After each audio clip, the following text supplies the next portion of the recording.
Abbaye de Rocs Speciale Noël.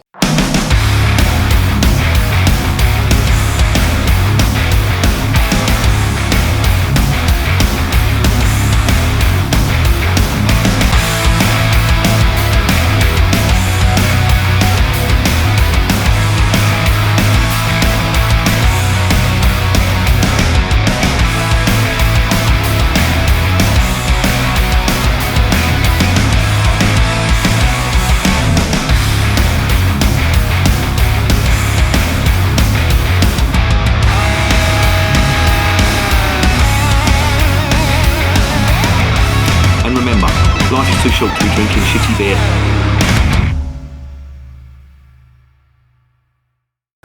Welcome to another edition of Bands, Bikes and Booze Reviews. I've got one here today from the Abbaye de Rocs. Now, that translated means the Abbey of Rock.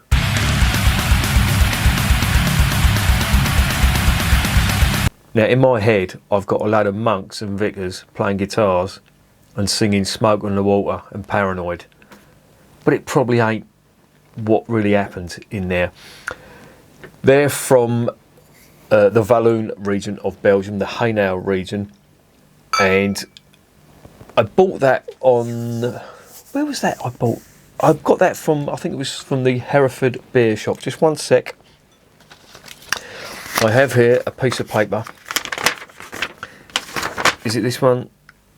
Yeah, Abbaye de Rocs Special. It's not Special, that's German. Special. And it was £3.80. And I bought it because it looked quite interesting. Now, what got me onto this lot is the fact that they don't add any unnatural ingredients. Now, when I say unnatural ingredients, they don't add any sugar. All the sweetness in this comes from the malt. And they also, I wouldn't call it spontaneous fermentation, but they don't apply any special treatment to the malt, so the sweetness that you get in the beer comes from the malt, which to me is quite interesting. I wouldn't go as far as to say it conforms to the Reinheitsgebot, even though it's a Belgian beer, because they add spices to it, which is fair enough. That's what the Belgians do, but they also add a lot of other adjuncts, and they add wheat, they add sugar, candy sugar, which is, it's renowned in Belgian beer, and to be honest, I quite like it. I had no complaints about that whatsoever. But it's 100% Belgian hops as well. They don't use any foreign hops, which I quite like. That's a really good thing, you know, because believe it or not, some Belgian brewers do use quite a few British hops in their beer, because British hops are suited to dark beer. Now, you'd think that being called an Abbaye brewery, they go back a long time, but they don't. They actually go back to 1979. That's when they first started out, and they brew a traditional range of Belgian beers, and this is their Christmas beer. Now, I know I've just been doing Christmas beers this month, or winter beers, I should say. You call them Christmas beers. Some are called Christmas beers, some are called winter beers. I think it's just the style of beer, you know, very malt heavy, quite high in alcohol. That seems to be the sort of tradition, if you know what I mean. But it does look interesting, this beer. The fact that it's called Abbaye de Rocs, I know I keep going on about it, but that's what put me onto this beer. Do you know what I mean? It was nothing to do with I discovered that afterwards about the natural ingredients and all that. I just saw Abbaye de Rocs, and I imagined, you know, a fucking black metal band playing in a church or something. I know, that's how my mind works. It's fucking stupid. Anyway, let's stop gassing. Let's stop talking bollocks. Let's get this beer open.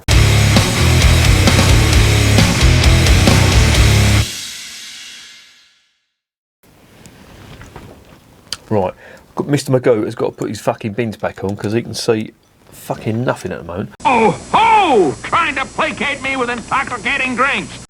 Right, this is a 330ml bottle. It's 9%, which is pretty sort of in keeping with what the Belgians do for their Christmas beers. As I say, it's got all natural ingredients. The sell-by date is November 2021. You could probably keep it in there longer. Who knows? Don't know what it tastes like. There it is.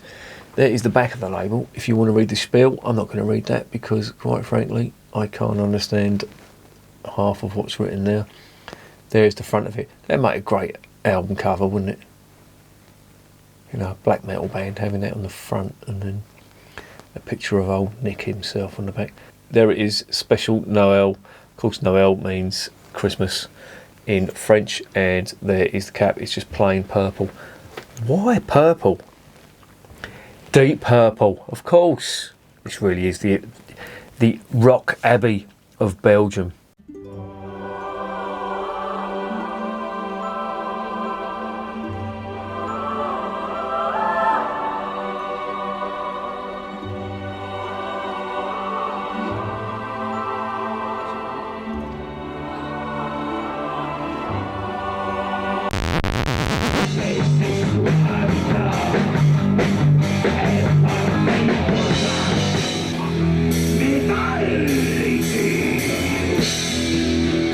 Yep, I get it all now. It's all falling into place.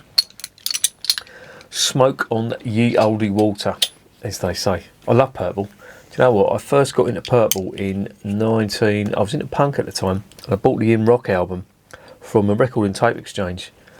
The first song I heard was Speed King, and it was one of the heaviest songs I'd heard. And I just loved purple after that. Favourite album, Machine Head. Fantastic album. If you're not into purple, suggest you get into them. At the time, I remember when they hadn't released anything for ages, and they released Perfect Strangers. Remember the album Perfect Strangers? Come out in 84 or 85 was it? I can't remember. One or two. Richie Blackmore had got back with them, and I thought it was a bit... Do you know what? At the time, I was into punk and all that. I thought, fuck me, this is proper grown-up music. I love the album now. It's one of my favourite Deep Purple albums. I like everything by Deep Purple. Anyway, let's stop guessing about Deep Purple. Let's get this out of the fucking bottle.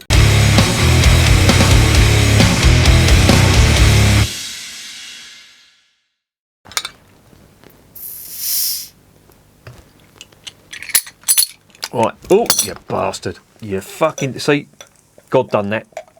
Because I was taking the piss out of the Abbaye. He didn't really. Okay, now that'll fucking learn me, won't it? This is the rag of shame, this is, for when a fucking beer...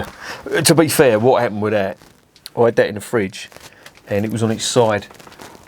So that does happen with a lot of Belgian beers. If you leave them on the side, lying on their side, and you put them upright, and they warm up a little bit, I don't know what it is, but it's something about them. And look at that, look.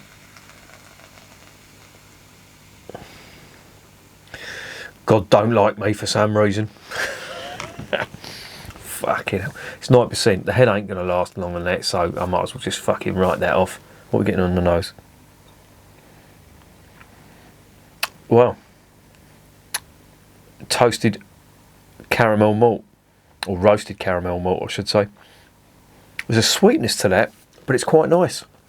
It's reminding me of a Doppelbock. Now, would you believe that? The aromas, the caramel malt, there's a little bit of spice on there too. And they haven't said what glass to drink it out of, so I'm using a tulip glass because that's going to preserve the head in a 9% beer. I have to say though, the head retention is not bad on that. Even though it's very small. There it is, that's the colour of it.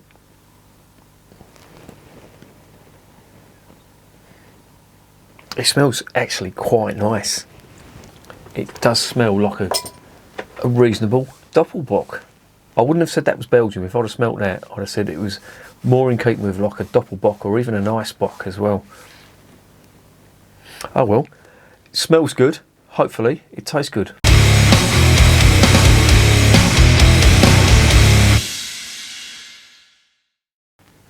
Cheers.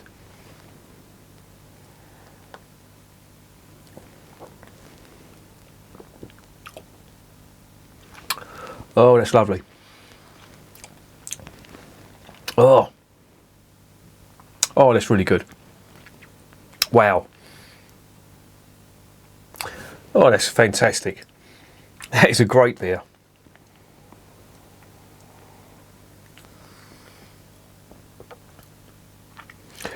Carbonation's big. No, that I can discern, ethanol. Massive fruit. Spice is not so much. It really does taste German to me. That, if I'd have done it in a blindfold test, that would, for me, would be a Doppelbock or an Eisbock. I think the carbonation would give it away. If the mouthfeel was a bit smoother, I'd swear that that was German. But because there's big carbonation in that, and the Belgians do like their big carbonation in beers like this, and that would give it away to me. To maybe it's a Belgian brown ale, but I'll tell you what, this is really nice.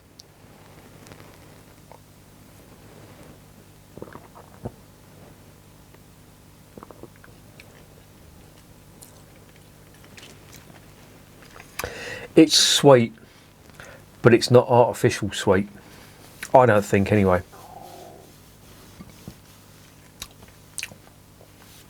It's very malty, and it has got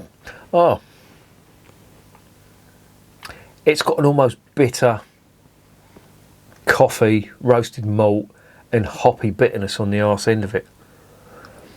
Again, you know, I do make these comparisons, but there's certain Belgian beers that remind me of barley wine, old ale, that style of British beer, which I love, because I wouldn't say this is characteristically Belgian. It's more in keeping with a German Doppelbock or a British old ale, which I really like. This is a fantastic beer.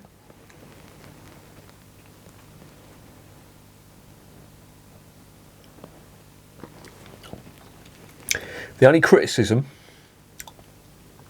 if I did have one, would be the carbonation is a little bit obtrusive. So I'm going to give that a swirl, calm it down, see what other flavours I can get out of this.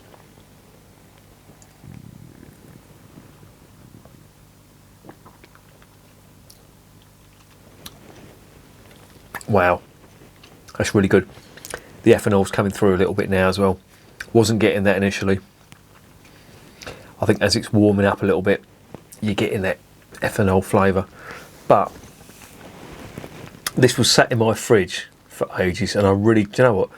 I know I'm taking the piss now about the Abbaye, the Rocs, and I just thought the labels looked cheap. This is me being superficial. I really shouldn't do this, because this has happened in the past as well, where I've looked at beers and just thought, yeah, not sure about it.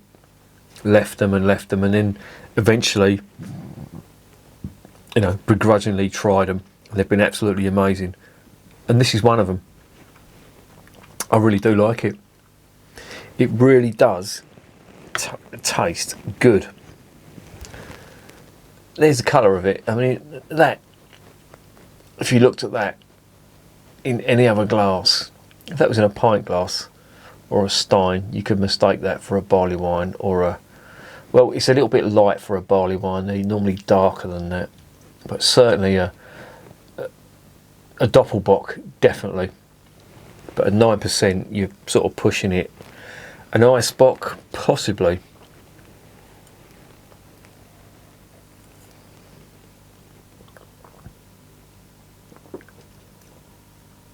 I really like it. I really like that. Lovely. Caramel and toffee malt. Big fruit on there as well. Dark fruit. Christmas cake. That's what I'm getting. Everything that you know in a fruit cake or a Christmas cake, that's what it's tasting like. And there's a little roasted malt bitterness coupled with some of the hop bitterness on the back as well. And they do, as I said before, they do make a big point about the hops on this being 100% Belgian hops. But it's really nice. I cannot fault that. And it's deceptive, because that does not taste like a 9% beer. The ethanol's starting to come through now, but I'd say it was about 7%. I wouldn't say it's 9%. It's 7% tops, because it's not that strong. I'm not getting that anyway. And I'm not getting the candy sugar. Oh, there's real roasted raisins. That's what's coming out of there now. If you can imagine that. You know when you put a Christmas cake in the oven and you have a couple of raisins on the top, and sometimes you pick them off and they've been burnt, but you get that real harsh bitterness. It's almost like a coffee style bitterness. That's like a sweet coffee style bitterness. That's what I'm getting on the aroma here, and that translates into the flavour as well.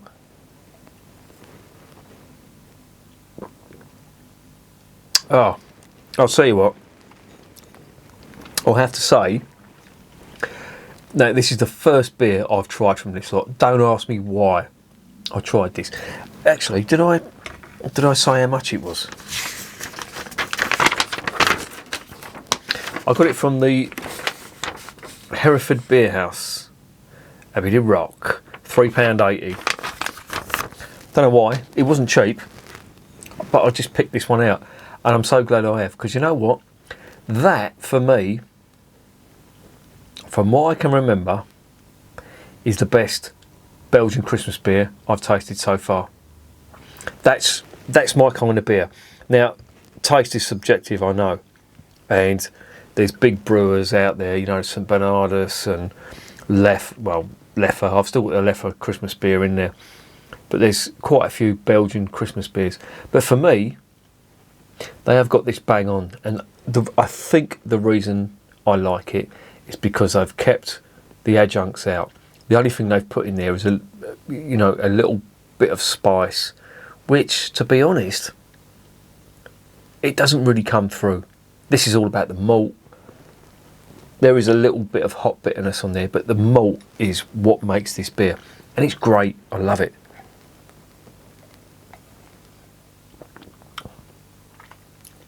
Oh, it's really good. That is really good.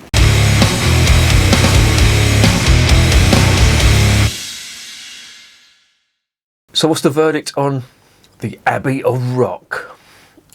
Yeah, really, really good. In fact, I would go as far as to say that is the best Belgian beer. It's really good. It reminds me of a German Doppelbock or a British barley wine stroke old ale. It's got that flavour.